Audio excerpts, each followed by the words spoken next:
Hi, I'm Tom Elliott with DeepWardly Spiritual Direction Services. Thank you for your interest in this presentation and your interest in the gift and the ministry of spiritual direction. I was first introduced to the idea of spiritual direction when I was in seminary. We had just a very brief teaching on it right before I graduated in 1999. Then in the year 2003, I was given an opportunity to enter a 3-year training program to become certified in the ministry of spiritual direction. Throughout the years, that ministry has been very meaningful for me, both when I've been the directee, receiving the gift of spiritual direction, as well as those opportunities I have to direct other people as their spiritual director. So I'm grateful for your interest in this presentation and in spiritual direction because it's had a profound impact on my life. What are we going to cover in this presentation? We're going to define spiritual direction, compare various helping disciplines, describe the benefits of direction, and then review a couple common styles of spiritual direction, and then lastly, I'll offer some suggestions for getting the most out of a spiritual direction session. There are countless definitions of spiritual direction, and there are so many different styles that I would almost go so far as to say that for the number of spiritual directors there are in the world, there are probably that many different unique definitions of direction. I want to share with you my own definition of spiritual direction. I define spiritual direction as a companioning that helps a directee to name and savor the nuances of his or her relationship with God, which draws the directee deepwardly in love, freedom, mercy, gentleness, healing, and self-awareness. Let me briefly elaborate on a few of the important words in that definition. First of all, spiritual direction is a companioning. What does that mean? It means that it's built on a relationship of trust. You know, this person you meet with as a director is someone you'd meet with probably once a month, and that could go on for years. I have directees who I have been companioning with for more than a decade. Obviously, in a relationship that's that ongoing, there's a deep trust that's necessary. I have companioned with those men and women through difficult times and through joyful times. And so direction is definitely a relationship.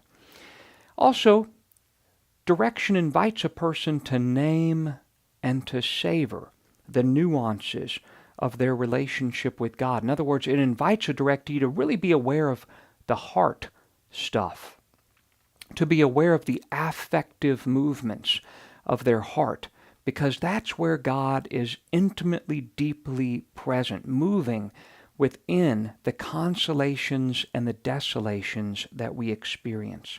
It's also a relationship with God. Spiritual direction is not primarily focused on problem solving or mentoring, but rather it's focused on cultivating and deepening a relationship with the living God. And lastly, spiritual direction is an invitation for a directee to move deepwardly in his or her relationship with God. You and I are familiar with the words inwardly and outwardly, but spiritual direction is a call deepwardly into relationship with God. Often I image the spiritual life of most people as being a rock skipping across water.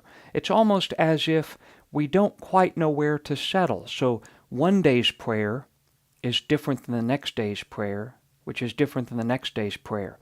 Our topics of conversation with God often are different from one day to the next. Often that keeps us in a superficial place.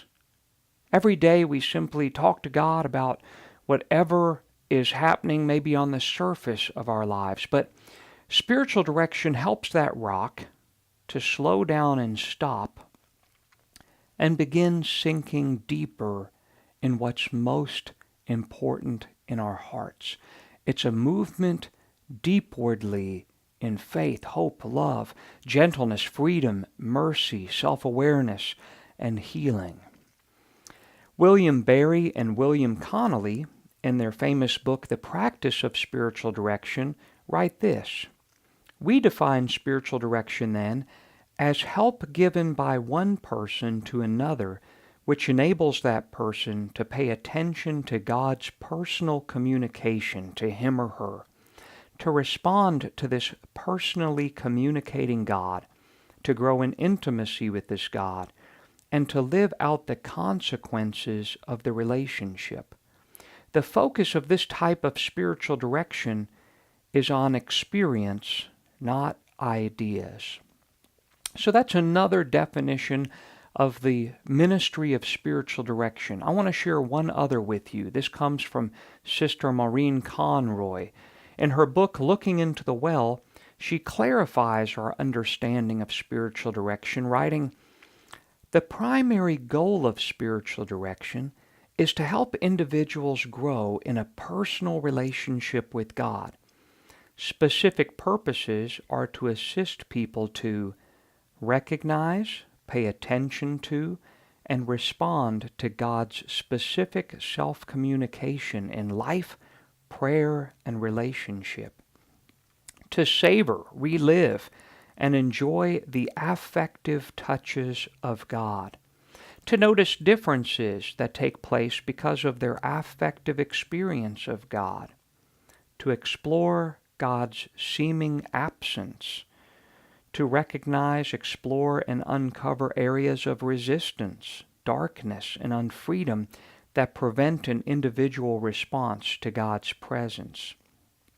To sift through interior movements, to grow in deeper intimacy with God, and experience greater interior freedom, deeper joy, more grace-filled decisions, a more integrated life, and healthier relationships with self, others, and the world." That's a pretty long definition, but you can see how beautifully she clarifies all of the different gifts that can come from that spiritual direction ministry. Spiritual direction then gives you, the directee, an opportunity to pause and reverence the importance of your relationship with God in a deeper way. As you share your experiences of prayer and God during monthly meetings with a spiritual director, you will grow in an awareness of your interior life and hear God's Spirit speaking through your words and affective movements. Regardless of your religion or Christian denomination, spiritual direction can benefit you. It is for anyone who earnestly seeks to encounter the living God. Now let's look at the difference between spiritual direction and some of the other helping professions. And we'll begin by looking at the difference between spiritual direction and mentoring, or what some people refer to as life coaching. I was really surprised when I Googled trained mentors for the Little Rock, Arkansas area. There were more of them than I would have ever expected. Apparently, there are now universities offering degrees in mentoring and life coaching. It's becoming a very popular helping profession. So it's important for us to know the difference between it and spiritual direction. Mentoring and life coaching are practices rooted in teaching, modeling, and troubleshooting. While a spiritual director might sometimes offer some of those aspects, it's not the root of the ministry. Instead, the primary role of the spiritual director is to actively listen and assist you in expressing the details and nuances of your relationship with God so as to give God a chance to speak through you and offer greater clarity, understanding, and direction. In this way, the spiritual director does not come with an agenda, but allows you to express what is currently most relevant in your life. As you may have noticed from that description, there are some overlaps between spiritual direction and mentoring. And in fact, you'll find some overlaps between spiritual direction and every helping profession. And that's because we're integrated people. We don't separate out the parts of ourselves. So our desires to grow personally will also touch upon our desire to grow spiritually. Our psychological needs will also be intertwined with our spiritual needs. So while there are some overlaps, there are important distinctions, and that's what I'm trying to point out here. So let's look now at spiritual direction and counseling. There are entire courses in graduate school that focus on answering the question, what's the difference between spiritual direction and counseling? But I like the succinctness of Elizabeth de Schmela's answer. She's a spiritual director from the Netherlands. She explains that spiritual direction and counseling differ in focus, approach, and time frame. So let's start with looking at focus. People tend to seek out a counselor because they're facing a problem. The focus of the relationship then is to build understanding and coping mechanisms in the person's life which will enable him or her to overcome the problem. The focus of spiritual direction is to foster your experiential knowledge of God and responsiveness to God's work in your life. Though problems are addressed and may be the very thing that brings you into spiritual direction, they're not the focus of the relationship. Spiritual direction and counseling also differ in approach. People look to a counselor to provide a solution for a felt need, and the counselor tends to be quite directive in providing that solution. The spiritual director, ironically considering the term, works in a much less directive manner. Priority is given to conversations about what is current, and the directee is free to bring content to discuss. Conversations often revolve around attending to God's presence and work in your life, your inner responses to life's happenings, and your daily rhythms of tending to your spiritual life. Exploring such things with a spiritual director holds great potential for increasing knowledge of God and self and for growth in inner wholeness. And lastly, spiritual direction and counseling differ in time frame. Usually the counseling relationship is by nature short term. In fact, when you meet with a counselor, most of the time they'll do a quick assessment and they'll give you an exact time frame. They may say, I think we need to meet for 6 sessions, or I think we need to meet for 10 sessions. There's a clear time frame most of the time. The necessary work is approached intensively. And once the goal is reached, the relationship comes to an end. In contrast, spiritual direction relationships may be either temporary or long-term. The frequency of appointments may ebb and flow, but the spiritual director often remains a trusted long-term soul companion who offers you a mirror for the important ongoing work of self-reflection and spiritual growth. So in many ways, we might be able to summarize all of that by saying that spiritual direction tends to become a very important relationship in our lives. That spiritual companion who's journeying with us in our intimacy with God versus some of the other helping professions that are focused typically on solving a problem, and then when that happens, the relationship is ended. Now let's look at some practical benefits that come from the gift of spiritual direction. Wise people always explore the benefits of something before they invest, and spiritual direction is definitely an investment. Not everyone is ready for spiritual direction.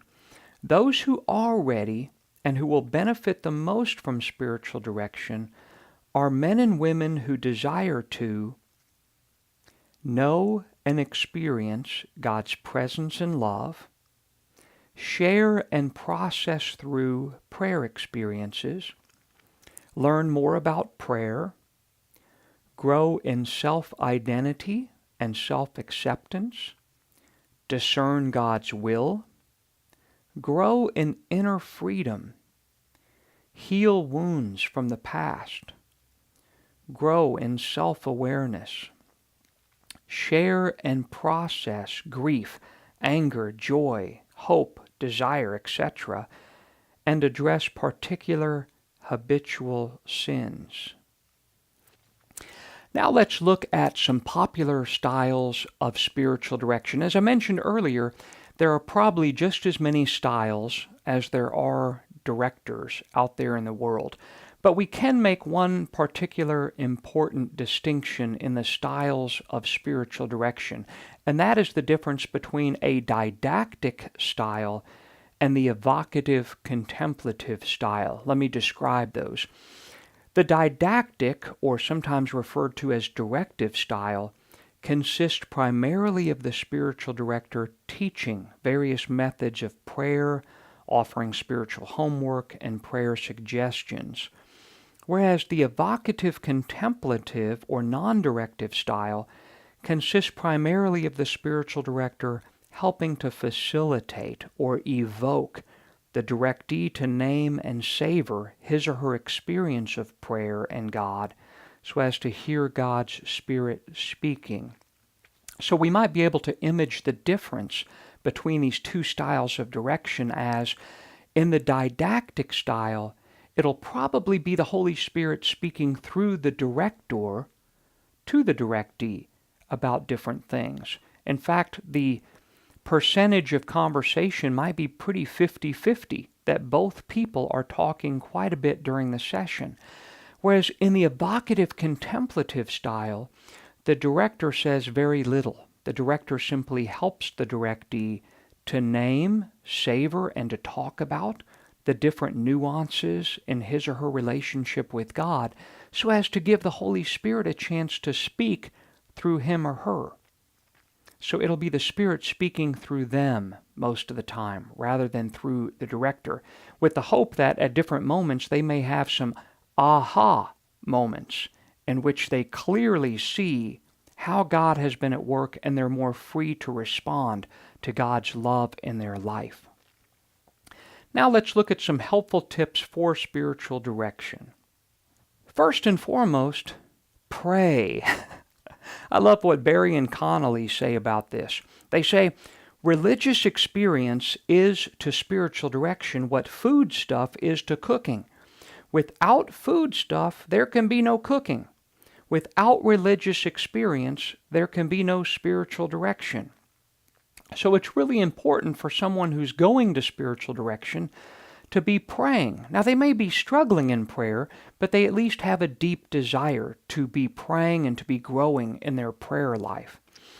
One of the great byproducts of spiritual direction is that it usually increases a directee's consistency in personal prayer. Such consistency provides greater continuity in upcoming spiritual direction sessions. Also, it's helpful to review your prayer journal. Regularly journaling and reviewing journal entries prior to spiritual direction often provides a clearer sense of how God has been at work. In addition to journaling after each prayer time, I encourage directees to make notes in their prayer journal at the end of every direction session and go back to those notes throughout the month. Such journaling really helps to provide what Father George Aschenbrenner calls the continuity of consciousness. In other words, we no longer are a rock skipping across the water, hitting one topic after the next, but rather we find ourselves through journaling really noticing where God is present in our life, what He's doing in our life, how we're being invited to grow, and we just let ourselves move deeper in that particular grace and desire. Journaling helps to ground us, to slow us down in that way and notice that pattern. Another helpful tip is to build an affective vocabulary. I have found that most Americans have a very limited feeling word vocabulary. We tend to simply say that we're happy, sad, or angry. And those are emotions that we very clearly feel, and we can very clearly name them. But there are so many other feelings, and you and I, growing in a feeling vocabulary, can then better name the nuances of what's stirring in our heart. It can change the very flavor of the conversation that we're having with God. Let me give you an example. One night I crawled into bed, and I just felt agitated. I wasn't sure why. And I tried to pray, but as I tried to pray, I found myself so distracted I couldn't even pray. It's almost like the feeling was so deep that it didn't even allow me the opportunity to pray, at least not pray in an intercessory sort of way, praying for other people.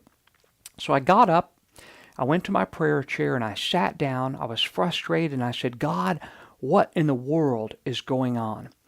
And the first thing I noticed was anger. I felt so angry, or at least I thought I did. As I sat with that and asked God to help reveal to me exactly what I was feeling, I realized that it wasn't so much anger as it was betrayal.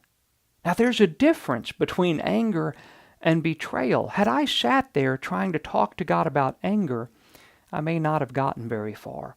But as soon as I noticed the difference and that nuance and named it, it opened up a whole flood of prayer that I realized that a few days earlier I had felt betrayed by a friend. It wasn't a deep betrayal. And so I sat there talking to God about why would I be feeling this depth of feeling when the situation didn't warrant it. And as I sat with the betrayal, immediately I was flooded with betrayal that had happened several months prior from several other friends. It was a much deeper betrayal. And I sat there sobbing for about 45 minutes, bringing that betrayal to God, until finally God gave me the grace, and I was ready to offer words of forgiveness to those three people. Not one-on-one. They didn't even know they betrayed me. But simply in my own heart, to forgive them and to release that betrayal and that anger. See, as you and I grow in a feeling vocabulary, God's able to work in that and begin to reveal new things to our hearts. If we stay at the superficial level of, I'm happy, sad, and angry, then our conversations with God will tend to be superficial as well. So naming and savoring the nuances of our feelings can help us to know how God is at work. And if you don't already have it, I offer on my website a list of feeling words that I like to use for my prayer time when I'm trying to process through and name what's stirring in my heart. It's also helpful to recap. In other words, be prepared to start each spiritual direction session by briefly recapping the previous session. Our relationship with God, like all healthy relationships, tends to move slowly and deliberately and not haphazardly, which means there's probably a connection between your last spiritual direction session and your current spiritual direction session. Once again, we're not rocks skipping from one thing to the next. God's slowing us down and inviting us to go deeper in what's most important in our lives. And going back over the journal can help with that recap and with sharing that journey with your spiritual director. Also, it's important and helpful to avoid lengthy storytelling. In spiritual direction, what happened isn't as important as what stirred in your heart and why. Oftentimes I have to stop directees and invite them to end the storytelling and get to the heart stuff. Storytelling can be a type of resistance where we really don't want to talk about how the experience affected us. We'd rather simply tell about the experience. Now, clearly, we can't do away with the storytelling completely because it's important for us to offer our spiritual director some background. But when the storytelling begins to take up the whole session, something's probably wrong. we're probably trying to avoid sharing the affective movements of our hearts that took place through that experience. It's also helpful to learn to name resistance. Now, I just used that word. Resistance is a technical term in spiritual direction that refers to a directee's reluctance to address an important movement in his or her heart. When one or more of the following signs of resistance are regularly occurring in prayer or spiritual direction, it usually means something important is not being addressed.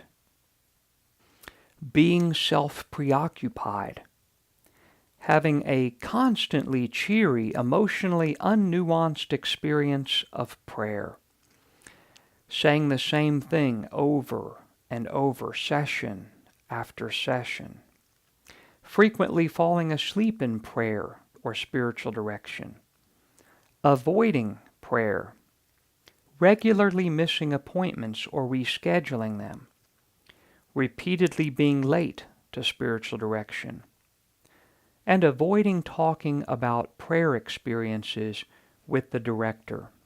Wanting to quit spiritual direction, regularly switching spiritual directors, fearing the loss of God and or one's self, being routinely analytical during spiritual direction, turning the spotlight onto the director by asking things like, "How would you handle my situation?" or "Can you tell me more about your prayer?"